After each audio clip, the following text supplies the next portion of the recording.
విశాఖపట్నంలో ఇవాళ ఓ ప్రత్యేకత సంతరించుకుంటోంది. రాష్ట్ర పాలనలో కీలకమైన ముగ్గురు ముఖ్య నేతలు విశాఖ వేదికగా పర్యటించనున్నారు. సీఎం చంద్రబాబు, ఉప ముఖ్యమంత్రి పవన్ కళ్యాణ్, మంత్రి నారా లోకేష్ ముగ్గురు నగరంలో ఉంటున్నారు. వీరు పాల్గొనే కార్యక్రమాలు వేర్వేరైనప్పటికీ ఒకేసారి వీరు విశాఖలో ఉండటంతో ప్రాధాన్యత ఏర్పడింది. సేనాతో సేనాని పేరిట జనసేన అధినేత పవన్ కళ్యాణ్ నిన్నటి నుంచే విశాఖలో ఆ పార్టీ శ్రేణులు, ఎమ్మెల్యేలు, ఎంపీలు, మంత్రులతో సమీక్ష సమావేశాలు నిర్వహిస్తున్నారు. ఆయన ఈ 3 రోజులు విశాఖలోనే గడపనున్నారు. సేనతో సేనాని కార్యక్రమంలో భాగంగా ఇవాళ పవన్ కళ్యాణ్ జనసేన పార్లమెంటరీ నియోజకవర్గాల వారీగా ముఖ్య కార్యకర్తలతో సమావేశం కానున్నారు. మంత్రి నారా లోకేష్ కూడా ఇవాళ రేపు విశాఖలోనే గడపనున్నారు. ఆయన తన నివాసం నుంచి నిన్న రాత్రికి విశాఖ చేరుకున్నారు. వైజాగ్ కన్వెన్షన్ లో జరిగే నేషనల్ కాన్ఫరెన్స్ తో పాటు పలు కార్యక్రమాల్లో మంత్రి లోకేష్ పాల్గొనున్నారు. ఇక ఏపీ సీఎం చంద్రబాబు కూడా ఇవాళ విశాఖ చేరుకోనున్నారు. ఫుడ్ మ్యానుఫ్యాక్చరింగ్ సమ్మిట్ తో పాటు పలు కార్యక్రమాల్లో చంద్రబాబు పాల్గొననున్నారు. ఈ ఏడాది జూన్ 21న జరిగిన యోగాంధ్ర కార్యక్రమానికి ప్రధాని హాజరైన సందర్భంగా CM Chandrababu, deputy CM Pawan Kalyan, మంత్రి నారా లోకేష్ ఒకేసారి వచ్చారు. ఇప్పుడు మళ్లీ ఈ ముగ్గురు కీలక నేతలు ఒకే రోజు విశాఖలో ఉండడం చర్చనీయాంశమైంది. మరిన్ని అప్డేట్స్ మా ప్రతినిధి జార్జ్ అందిస్తారు. జార్జ్,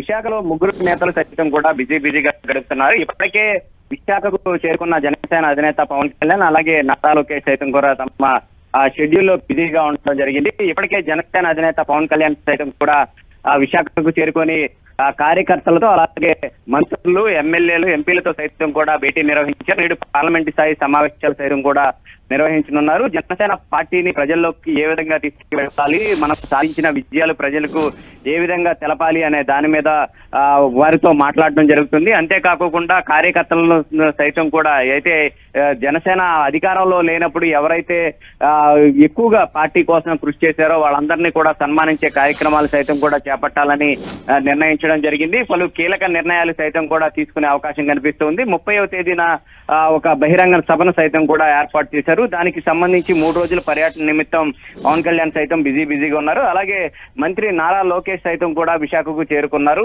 ఏదైతే సిఐ సదస్సుకు సంబంధించి ఆ కన్వెన్షన్ సెంటర్ లో హాజరు కానున్నారు. అంతేకాకుండా చంద్రన్ పాలెం స్కూల్లో సైతం కూడా ఏఐ టెక్నాలజీకి సంబంధించిన ల్యాబ్ ని సైతం కూడా ప్రారంభించడంతో పాటు పలు అభివృద్ధి కార్యక్రమాల్లో సైతం కూడా ఆయన పాల్గొనున్నారు. మరి ముఖ్యంగా చూసుకున్నట్లయితే కనుక సీఎం చంద్రబాబు నాయుడు సైతం కూడా ఒకరోజు పర్యటన నిమిత్తం విశాఖకు మరికొద్ది సేపట్లోనే చేరుకోనున్నారు. ఆయన ఇండియన్ మ్యానుఫ్యాక్చరింగ్ యూనిట్ కి సంబంధించి సదస్సులో పాల్గొనడంతో పాటు పర్యాటక శాఖ ఏర్పాటు చేసినటువంటి డబుల్ డెక్కర్ బస్సులు సైతం కూడా ప్రారంభించనున్నారు. ఈ డబుల్ డెక్కర్ బస్సుల్లో చూసుకున్నట్లయితే కనుక 50 రూపాయలతో మొత్తం నగరంలో ఉన్న అన్ని ప్రదేశాలు, బీచ్ రోడ్ లో ఉన్నటువంటి అన్ని ప్రదేశాలను చుట్టుపట్టే విధంగా పర్యాటక శాఖ ఒక బస్సును ఏర్పాటు చేయడం జరిగింది. ఈ డబుల్ డెక్కర్ బస్సును సైతం కూడా ప్రారంభించనున్నారు. అనంతరం రాడిసన్ బ్లూలో సైతం కూడా సదస్సుకు అయితే హాజరు కానున్నారు. విశాఖ వేదికగా చూసుకున్నట్లయితే కనుక అనేక పెట్టుబడులు సైతం కూడా వస్తూ ఉన్నాయి. ఈ నేపథ్యంలో విశాఖ నగరానికి ఉన్న విశిష్టత ఎలాంటిది,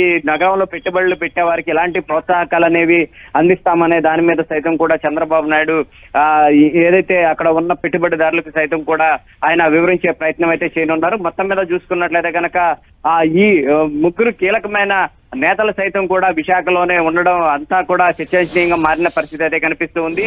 ఈ రోజు మొత్తం కూడా బిజీగా ఈ ముగ్గురు నేతలు అయితే గడపనున్నారు. వారి షెడ్యూల్ ప్రకారం అంతా కూడా ఆయా కాన్ఫరెన్స్ హాల్లు, అలాగే చూసుకున్నట్లయితే కనుక మీటింగులకు సైతం కూడా హాజరు కానున్నారు. Thank you George for the updates.